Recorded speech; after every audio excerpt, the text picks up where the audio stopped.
ರಾಜ್ಯದಲ್ಲಿ ಬದಲಾವಣೆಯ ಗಾಳಿ ಜೋರಾಗಿಯೇ ಬೀಸುತ್ತಿದೆ. ಮುಖ್ಯಮಂತ್ರಿ ಸ್ಥಾನಕ್ಕೆ ಸಿದ್ದರಾಮಯ್ಯ ರಾಜೀನಾಮೆ, ಅದರ ನಂತರ ಡಿಕೆ ಶಿವಕುಮಾರ್ ಮುಖ್ಯಮಂತ್ರಿಯಾಗಿ ಪ್ರಮಾಣ ವಚನ, ಜೊತೆಗೆ 13 ಮಂದಿ ನೂತನ ಸಚಿವರಾಗಿ ಪ್ರಮಾಣ ವಚನ ಸ್ವೀಕಾರದವರೆಗೆ ಮುಗಿದಿತ್ತು. ಉಳಿದ 20 ಮಂದಿ ಸಚಿವರು ಯಾರಾಗಲಿದ್ದಾರೆ ಎಂಬ ಚರ್ಚೆ ರಾಜ್ಯದಲ್ಲಿ ಜೋರಾಗಿರುವ ನಡುವೆಯೇ ಇದೀಗ ಪಕ್ಷದ ಸಾರಥಿಗಳ ಆಯ್ಕೆ ವಿಚಾರ ಜೋರಾಗಿ ಸದ್ದು ಮಾಡುತ್ತಿದೆ. ಕಾರಣ, ಕಳೆದ 1 ದಶಕಕ್ಕೂ ಹೆಚ್ಚು ಕಾಲದಿಂದ ಕೆಪಿಸಿಸಿ ಅಧ್ಯಕ್ಷರಾಗಿದ್ದ ಡಿಕೆ ಶಿವಕುಮಾರ್ ಕೆಪಿಸಿಸಿ ಅಧ್ಯಕ್ಷ ಸ್ಥಾನಕ್ಕೆ ರಾಜೀನಾಮೆ ನೀಡಿದ್ದಾರೆ. ಇದರಿಂದ ಕಾಂಗ್ರೆಸ್ ಹೈಕಮಾಂಡ್ ಬಿಕೆ ಹರಿಪ್ರಸಾದ್ ಅವರನ್ನ ನೂತನ ಕೆಪಿಸಿಸಿ ಅಧ್ಯಕ್ಷರಾಗಿ ನೇಮಕ ಮಾಡಿದ್ದಾರೆ. ಅಲ್ಲಿಗೆ ನೂತನ ಕೆಪಿಸಿಸಿ ಅಧ್ಯಕ್ಷರು ಇದೀಗ ಜಿಲ್ಲಾಧ್ಯಕ್ಷರು ಸೇರಿದಂತೆ ಬ್ಲಾಕ್ ಅಧ್ಯಕ್ಷರ ಬದಲಾವಣೆ ಮತ್ತು ಬೂತ್ ಮಟ್ಟದಿಂದ ಪಕ್ಷದ ಸಂಘಟನೆಯತ್ತ ಗಮನ ಹರಿಸಲಿದ್ದ ಪ್ರಸ್ತುತ 2 ಅವಧಿಯಿಂದ ಚಿಕ್ಕಬಳ್ಳಾಪುರ ಜಿಲ್ಲಾ ಕಾಂಗ್ರೆಸ್ ಅಧ್ಯಕ್ಷರಾಗಿದ್ದ ಕೆಎನ್ ಕೇಶವರೆಡ್ಡಿಯವರ ಬದಲಾವಣೆಯ ಬಗ್ಗೆ ಇದೀಗ ಜಿಲ್ಲಾ ಕಾಂಗ್ರೆಸ್ನಲ್ಲಿ ಚರ್ಚೆಗಳು ತೀವ್ರವಾಗಿಯೇ ನಡೆಯುತ್ತಿವೆ. ಕಾಂಗ್ರೆಸ್ ಶಾಸಕರಾಗಿದ್ದ ಡಾಕ್ಟರ್ ಕೆ ಸುಧಾಕರ್ ಅವರು ರಾಜೀನಾಮೆ ನೀಡಿ ಆಪರೇಷನ್ ಕಮಲದ ಮೂಲಕ ಬಿಜೆಪಿ ಸೇರಿದಾಗ ಜಿಲ್ಲೆಯಲ್ಲಿ ಕಾಂಗ್ರೆಸ್ ತೀವ್ರ ಸಂಕಷ್ಟಕ್ಕೆ ಸಿಲುಕಿತ್ತು. 2019ರ ಉಪಚುನಾವಣೆಯಲ್ಲಿ ಕಾಂಗ್ರೆಸ್ ಭದ್ರಕೋಟೆಯಾಗಿದ್ದರೂ ಸಾಕಷ್ಟು ಸಮಸ್ಯೆಗೆ ಸಿಲುಕಿತ್ತು.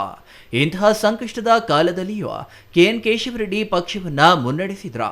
ಇನ್ನು ಇದಕ್ಕೂ ಮೊದಲು ನಂದಿ ಆಂಜಿನಪ್ಪ ಅವರು ಜಿಲ್ಲಾ ಕಾಂಗ್ರೆಸ್ ಅಧ್ಯಕ್ಷರಾಗಿ ಪಕ್ಷ ಸಂಘಟನೆಗೆ ತೀವ್ರ ಶ್ರಮ ಹಾಕಿದ್ರು. ಅದರ ಫಲವಾಗಿಯೇ 2013ರ ಸಾರ್ವತ್ರಿಕ ಚುನಾವಣೆಯಲ್ಲಿ ಜೆಡಿಎಸ್ ಅನ್ನ ಮಣಿಸಿ ಕಾಂಗ್ರೆಸ್ ಗೆಲುವು ಸಾಧಿಸಲು ಸಾಧ್ಯವಾಗಿತ್ತು. ಆದರೆ 2019ರಲ್ಲಿ ಕಾಂಗ್ರೆಸ್ ಶಾಸಕ ಸ್ಥಾನಕ್ಕೆ ರಾಜೀನಾಮೆ ನೀಡಿ ಡಾಕ್ಟರ್ ಕೆ ಸುಧಾಕರ್ ಅವರು ಬಿಜೆಪಿ ಸೇರಿದಾಗ ಕಾಂಗ್ರೆಸ್ ಮತ್ತೆ ಸಂಕಷ್ಟಕ್ಕೆ ಸಿಲುಕಿತ್ತು. ಈ ವೇಳೆ ಪಕ್ಷವನ್ನ ಮುನ್ನಡೆಸಿದವರು ಅನೇಕರು. ಅದರಲ್ಲಿ ಜಿಲ್ಲಾ ಕಾಂಗ್ರೆಸ್ ಅಧ್ಯಕ್ಷರಾಗಿದ್ದವರು ಕೆಎನ್ ಕೇಶವರೆಡ್ಡಿ. ಬದಲಾದ ರಾಜಕೀಯ ವಿದ್ಯಮಾನಗಳಲ್ಲಿ 2023ರ ಚುನಾವಣೆ ಬಂತು. ಈ ವೇಳೆ ಆಡಳಿತ ವಿರೋಧಿ ಅಲೆ ರಾಜ್ಯದಲ್ಲಿಯೇ ತೀವ್ರವಾಗಿತ್ತು. ಈ ಪರಿಣಾಮ ಚಿಕ್ಕಬಳ್ಳಾಪುರ ಕ್ಷೇತ್ರದ ಮೇಲೂ ಪ್ರಬಲವಾಗಿಯೇ ಇತ್ತು. ಇಂತಹ ಸಂದರ್ಭದಲ್ಲಿ ಕಾಂಗ್ರೆಸ್ ಅಭ್ಯರ್ಥಿಯನ್ನ ಹುಡುಕುತ್ತಿದ್ದ ಕಾಂಗ್ರೆಸ್ಗೆ ಕಾಣಿಸಿದ ಪ್ರದೀಪ್ ಈಶ್ವರ್ ಸುಧಾಕರ್ ಸೋಲಿಸುವ ಅನಿವಾರ್ಯತೆಯಾಗಿ ಎಲ್ಲರೂ ಒಗ್ಗಟ್ಟಿನ ಜಪ ಮಾಡಿದ್ರ. ಜೊತೆಗೆ ಆಡಳಿತ ವಿರೋಧಿ ಅಲೆ ಕೆಲಸ ಮಾಡಿದ.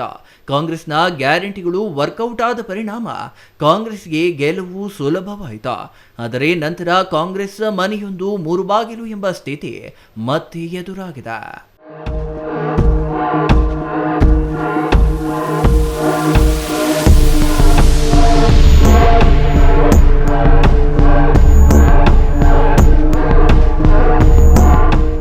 ಕಾರಣ, ಶಾಸಕರ ಬಣ, ಮಾಜಿ ಸಚಿವ ಎಂಸಿ ಸುಧಾಕರ್ ಬಣ ಮತ್ತು ಮೂಲ ಕಾಂಗ್ರೆಸ್ ಬಣ ಎಂಬ ಬಣ ರಾಜಕೀಯ ಚಿಕ್ಕಬಳ್ಳಾಪುರ ಕಾಂಗ್ರೆಸ್ನಲ್ಲಿ ತೀವ್ರವಾಗಿಯೇ ಇದ್ದ.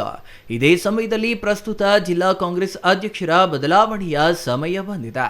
ಈಗಾಗಲೇ 2 ಬಾರಿ ಸತತವಾಗಿ ಕೆಎನ್ ಕೇಶವರೆಡ್ಡಿ ಅವರು ಅಧ್ಯಕ್ಷರಾಗಿ ಮುಂದುವರೆದಿರುವ ಪರಿಣಾಮ ಮತ್ತೆ ಅವರನ್ನೇ ಮುಂದುವರಿಸುವುದು ಬಹುತೇಕ ಅನುಮಾನ ಎಂಬಂತಿದೆ.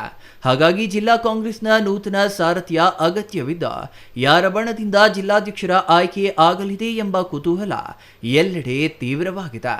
ಪ್ರಸ್ತುತ ಶಾಸಕರ ಬಣದಲ್ಲಿರುವ ಯಾರೂ ಪಕ್ಷಕ್ಕಾಗಿ ದುಡಿದವರಲ್ಲ ಎಂಬ ಆರೋಪ ತೀವ್ರವಾಗಿಯೇ ಇದ್ದು, ಮಾಜಿ ಸಚಿವ ಡಾಕ್ಟರ್ ಎಂಸಿ ಸುಧಾಕರ್ ಹೇಳಿದ ವ್ಯಕ್ತಿಯೇ ಪ್ರಸ್ತುತ ಜಿಲ್ಲಾ ಕಾಂಗ್ರೆಸ್ ಅಧ್ಯಕ್ಷರಾಗುವುದು ಬಹುತೇಕ ಖಚಿತ ಎಂಬಂತಿದೆ.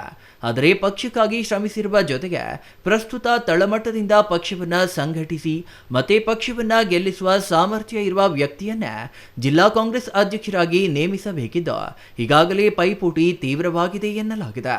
ಒಟ್ಟಿನಲ್ಲಿ ಚಿಕ್ಕಬಳ್ಳಾಪುರ ಕಾಂಗ್ರೆಸ್ನಲ್ಲಿ ಎಲ್ಲವೂ ಸರಿಯಿಲ್ಲ ಎಂಬ ಸ್ಥಿತಿ ಇದ್ದು, ಇದೀಗ ಜಿಲ್ಲಾಧ್ಯಕ್ಷರ ನೇಮಕ ವಿಚಾರದಲ್ಲಿ ಇನ್ನೆಷ್ಟು ಆರೋಪ ಪ್ರತ್ಯಾರೋಪಗಳು ಎದುರಾಗಲಿವೆ ಎಂಬುದನ್ನ ನಾವು ಕೂಡ ಕಾದು ನೋಡಬೇಕಿದೆ. Political news bureau, CTV news, Chikkaballapur.